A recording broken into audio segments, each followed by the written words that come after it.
सबसे पहले क्या करना चाहिए, किसी भी चीज़ के मानचित्र को खोजो।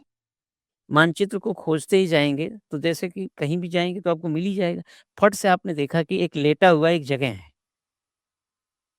आपने सीधे सबसे पहले कहाँ जाना है? सबसे पहले जाना है अक्षांश पे, फिर जाना है देशांतर पे। आपने देखा कि अक्षांश और देशांतर में ये कहाँ ठहरता है?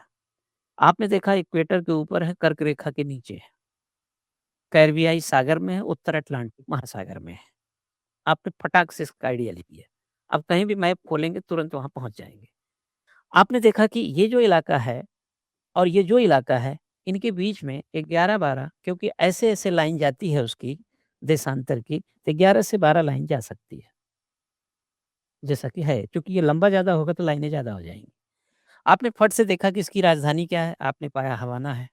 आपने देखा कि क्यूबा है क्या? बोले कि भैया ये जो है ना, जो ये द्वीप समूह है वहाँ कैरिबियाई देशों में, उसमें 4000 द्वीपों में सबसे बड़ा द्वीप क्यूबा ही है। बोले फिर पॉपुलेशन कितनी है? बोले 1 करोड़ 10 लाख की पॉपुलेशन है। बोले राजधानी में, बोले हर 5वाँ व्यक्ति राजधानी में रहता है, लगभग 20 लाख लोग हवाना में ही रहते हैं। बोले हवाना का कोई इतिहास? बोले स्पेनिश टाइम में ये 500 साल पहले ही ये डेवलपमेंट दिखाई देता है यहाँ पर। फिर आपने देखा क्या है ज्योग्राफिकल में, और चाहे पहले भी थोड़ा देख सकते हैं, आपने देखा कि इसके ऊपर हम नॉर्थ में जाते हैं तो फ्लोरिडा की खाड़ी दिखाई देती है। उत्तर की दक्षिण की तरफ आते हैं तो हमको जमैका दिखाई देता है। पूरब की तरफ हम जब जाते हैं तो हमको हैती और डोमिनिका वगैरह का नाम सुना है ना? यही है।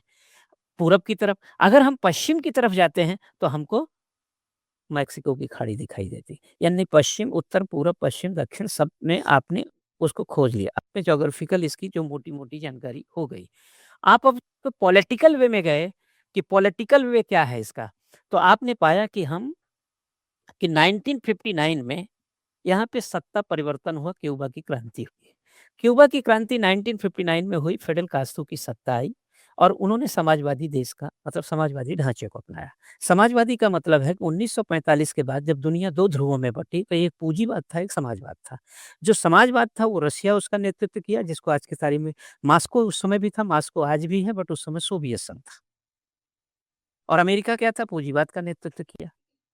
और अमेरिका और जमा इस हवाना के बीच यानी न्यूयॉर्क और हवाना के बीच, वाशिंगटन और हवाना के बीच हम चलें, तो शायद 70 मिनट की दूरी है अगर फ्लाइट उड़ती है तो। लेकिन हालात ये हैं कि ये किसको अपनाया? समाजवाद को।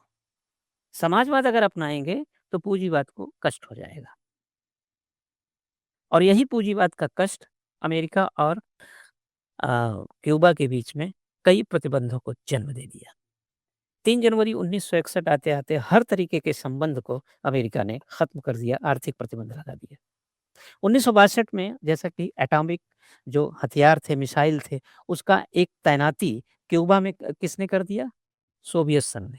आमने-सामने की टक्कर क्रिएट कर दिया। जबकि 1903 से ही उसके पास ग्वांतानामो बे में, जबकि 1903 से अमेरिका का एयर बेस है, जिसके लिए अंतकाल तक है, उसका कोई समय तय नहीं है।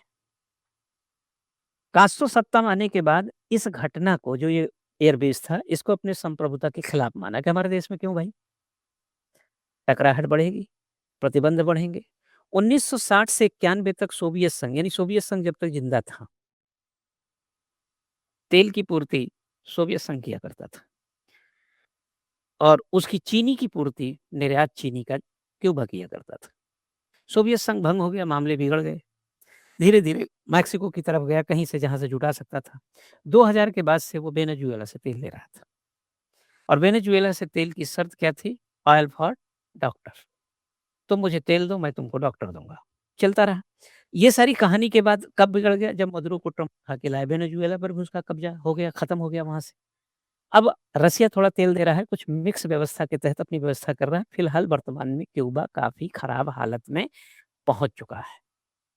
अगर इसमें कोई भी चीज़ पर्टिकुलर थोड़ी लिबरल चीज़ डालना चाहें तो सिर्फ़ इतना डाल सकते हैं कि बराक ओबामा ने 2015 में यह कोशिश एक बार किया था कि क्यूबा के साथ जो संबंध है वो नरम हो जाएँ। लेकिन 20 जनवरी 2017 को ये ट्रम्प फिर आया सत्ता में और तब से फिर ये बवाल हुआ और आपने 3 महीना पहले देखे होंगे लगभग मदुरो को उठा ले गया। तब से वेनेजुएला पर इनडायरेक्टली अमेरिका का ही समझ लीजिए कब्ज़ा है, उसी के समर्थित लोग हैं वहाँ पर और अब तेल का एक बूँद नहीं मिलता है और ब्लैक आउट का शिकार क्यूबा वर्तमान में है।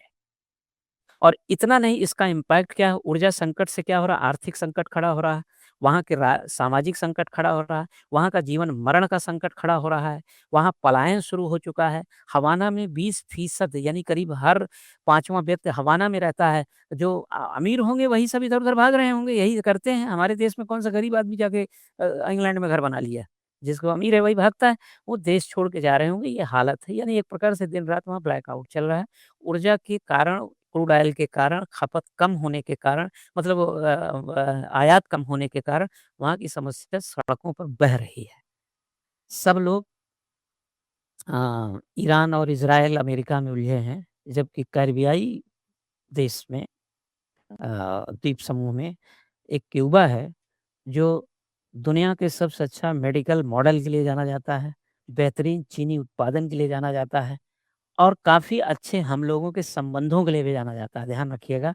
और कैरिबियाई देशों में जाके देख लेंगे, चाहे ट्रिनिडाद टोबैगो है कहीं पर, जब 1910 के टाइम में या उसके पहले पानी के जहाज़ से बहुत सारे इंडियंस वगैरह गए थे। आज जाके देखें वेस्ट इंडीज़ के बहुत सारे खिलाड़ियों का नाम तो अपने नाम जैसे ही होते हैं, है ना? और कहते हैं ना भारतीय मूल के वो प्रधानमंत्री वासुदेव पांडे, फलाना, ढिमका ऐसा सुनते रहते हैं कैरिबियाई देशों में, है ना? वो सबसे हमारा संबंध बहुत अच्छा रहा है। क्यूबा से हमारा संबंध बहुत अच्छा रहा है। फिडेल कास्ट्रो से हमारा संबंध बहुत अच्छा रहा। उसके गणित में अगर जाएँगे तो वो फिडेल कास्ट्रो किसके समर्थक थे? सोवियत संघ के। और हम किसके मित्र थे? सोवियत संघ के। मित्र का मित्र क्या होता है? मित्र ही होता है और अच्छे खासे मित्र थे। और उसमें कहीं न कहीं हमारी जो वंशानुगत व्यवस्था में जाएँ कुछ भारतीय मूल के तो मिल ही जाते थे वहाँ पे, है ना? बहुत सारे क्रिकेटर को आप देखिए वेस्ट इंडीज़ के खिलाड़ी उनके नाम इंडियन जैसे नहीं होते हैं। ख़ैर अब इधर आओ, इस कहानी को समझ लिए यहाँ पर, इसको हम यहाँ करेंगे बंद। ये वही चित्र है जो दूसरे रूप में ये दिखा दिया हमने। अब इसको देखने के बाद बड़ा रूप में ये हुआ जो हमने ये मेक्सिको का खाड़ी बताया था, ये फ्लोरिडा की खाड़ी बताया था, ये क्यूबा बताया था, हैती, ये डोमिनिका दिख रहा है कि नहीं? यहाँ पे दिख रहा है? दिख रहा था ये? डोमिनिका रिपब्लिक है, ये हैती है, इधर जमैका है, इधर फ्लोरिडा है, उसकी खाड़ी है, इधर फ्लोरिडा ही है। ये फ्लोरिडा अमेरिका का 27वाँ स्टेट है। आज से करीब पौने 200 साल पहले इसको बनाया गया था। अपना स्टेट बनाया, धीरे-धीरे बनाया, 50 स्टेट हैं उसके पास। और इधर आप आएँगे, इस तरफ देखेंगे, इधर, है ना? तो जो वेनेजुएला से तेल लेता था, इसके लिए आसानी थी ना। देख रहे हैं ना कि ये वेनेजुएला देख रहे हैं कि नहीं? वेनेजुएला से तेल लेना आसान था, बंद हो गया। मेक्सिको से तेल लेना भी उसके लिए थोड़ा ठीक ही था। तेल कहाँ से ले? हाँ, अगर हम द्वीप में हैं और हम अड़ोस-पड़ोस का देश खोजें, तो कहाँ से पाएँगे भाई?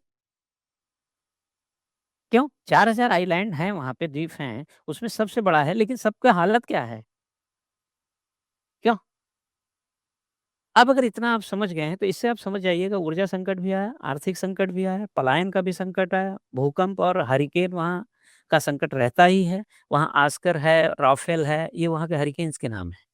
और अनेक तरीके की भुखमरी की समस्या और भी समस्याएँ, पढ़ाई-लिखाई, चिकित्सा सुविधा। भई अगर लाइट नहीं, सुविधा नहीं तो ये कैसे चलेगा, ये ऑपरेशन थिएटर कैसे चलेंगे? यानी ये खूबसूरत मॉडल जो चिकित्सीय है, डब्ल्यूएचओ से जाके पूछेंगे।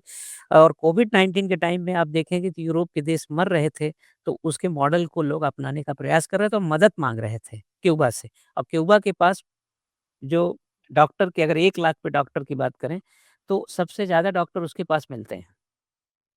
यानी करीब साढ़े 7 गुना ज़्यादा डॉक्टर हैं उसके पास। अच्छा चिकित्सीय मॉडल है। अब आओ इधर पे। अब अगर हम ये सब बताने का क्या फ़ायदा? ये सब बताने का फ़ायदा है कि सवाल क्या आ सकता है, सही क्या करेंगे?